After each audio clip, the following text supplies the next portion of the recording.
Bismillahirrahmanirrahim. Assalamualaikum warahmatullahi wabarakatuh. Pada pertemuan kali ini kita akan belajar tematik tema 9 muatan pembelajaran IPA, yaitu tentang benda-benda di langit dalam tata surya.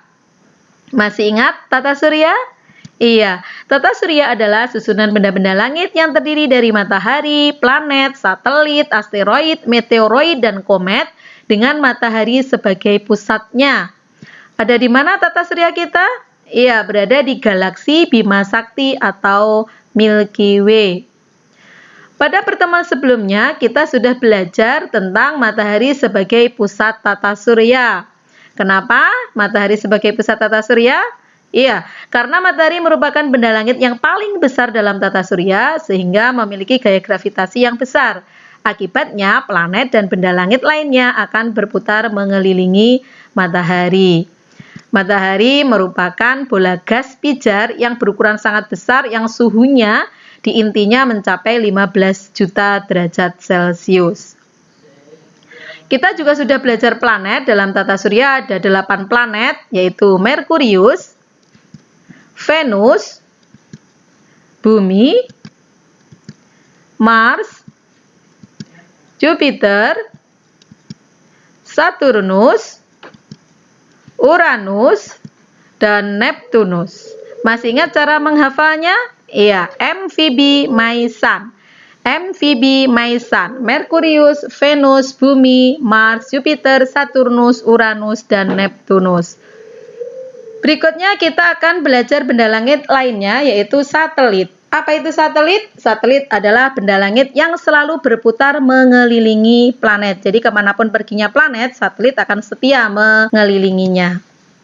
Ada 2 macam satelit, yaitu 1. Satelit alam, yaitu satelit yang terbentuk secara alamiah dan beredar mengelilingi planet.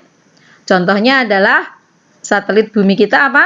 Iya, bulan. Ada Phobos, Deimos, Ganymede, Titan, Titania, Triton, Europa, dan lain sebagainya. Yang kedua adalah satelit buatan, yaitu satelit yang sengaja dibuat manusia untuk kepentingan tertentu.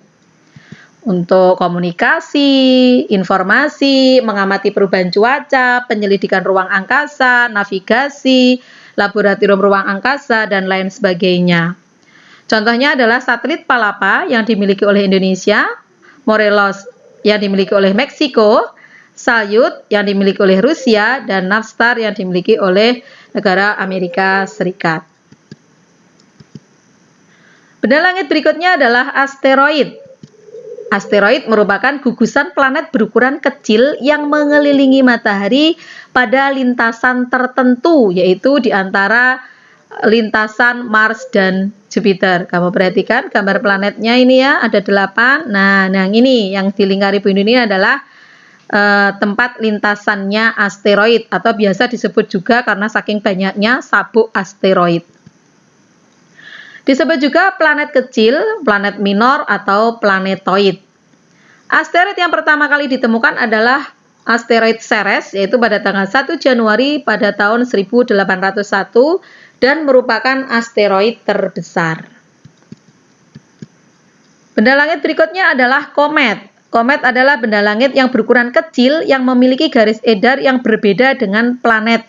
Atau ini sangat lonjong. Kamu perhatikan gambar yang warnanya putih, itu adalah lintasannya komet. Sangat berbeda dan sangat lonjong. Komet terdiri dari inti dan koma. Inti komet merupakan gumpalan partikel debu kecil yang menyatu dengan gas dan air es. Sedangkan koma terdiri atas gas yang merupakan hasil bagian luar inti ketika komet mendekati matahari. Jadi akan muncul ketika komet ini melintasi dekat dengan matahari. Ketika melintas dekat dengan matahari, ekor komet semakin panjang. Kenapa? Karena adanya dorongan angin matahari yang lebih kuat. Komet disebut juga dengan bintang berekor, bintang kemukus, bintang berasap, dan si rambut gondrong. Komet yang paling terkenal adalah komet Halley yang muncul setiap 76 tahun sekali. Contoh lainnya adalah komet Encke, komet Great, komet Ikuyaseki, komet Sumaker-Lavi, dan komet West. Pernah melihat gambar seperti ini atau pernah melihat secara nyata? Apa ini? Ya, hujan meteor. Iya. Tahu? Oke. Itu sebenarnya adalah meteoroid. Ketika benda langit ini masih berada di angkasa luar disebut meteoroid, yaitu benda langit berukuran kecil yang bergerak cepat dan memiliki lintasan tidak tetap atau tidak teratur. Jadi di mana-mana dia bisa, terserah dia melintasnya di mana. Meteoroid dapat tertarik masuk ke dalam atmosfer bumi. Ini ya tadi, karena lintasannya tidak tetap, tidak teratur, kadang mendekati ke bumi, akhirnya tertarik oleh gravitasinya bumi, sehingga masuk ke atmosfernya bumi, karena itu tadi ya, terkena gaya gravitasi bumi. Meteorit yang masuk ke atmosfer bumi akan berpijar, menyala ya, karena bergesekan dengan atmosfernya bumi hingga terlihat seperti bintang jatuh. Nah, ini yang disebut dengan meteor. Jadi ketika masih di angkasa luar itu namanya meteoroid. Ketika sudah masuk ke atmosfernya bumi berpijar namanya meteor atau bintang jatuh. Nah, meteor yang masuk ke atmosfer bumi ini kadang-kadang tidak habis terbakar, sehingga akhirnya bisa jatuh ke permukaan bumi dan menimbulkan kawah meteor. Nah, itu gambarnya ya. Nah, meteor yang sampai ke permukaan bumi ini disebut dengan meteorit. Ya, meteorit. Jadi, kalau masih di angkasa luar namanya meteoroid, ketika masuk ke atmosfernya bumi berpijar namanya meteor, dan jatuh ke permukaan bumi namanya meteorit. Nah, ilustrasinya seperti ini.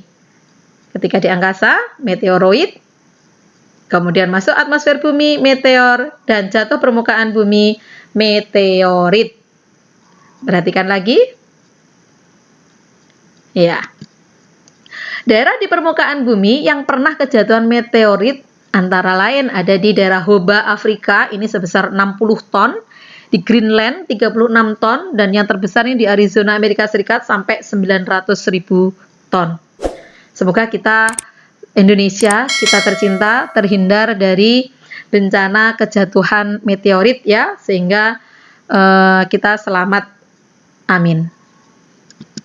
Demikian tadi penjelasan dari Bu Indun, semoga sukses selalu, terima kasih, sehat selalu, sukses selalu, dan akhirnya wassalamualaikum warahmatullahi wabarakatuh.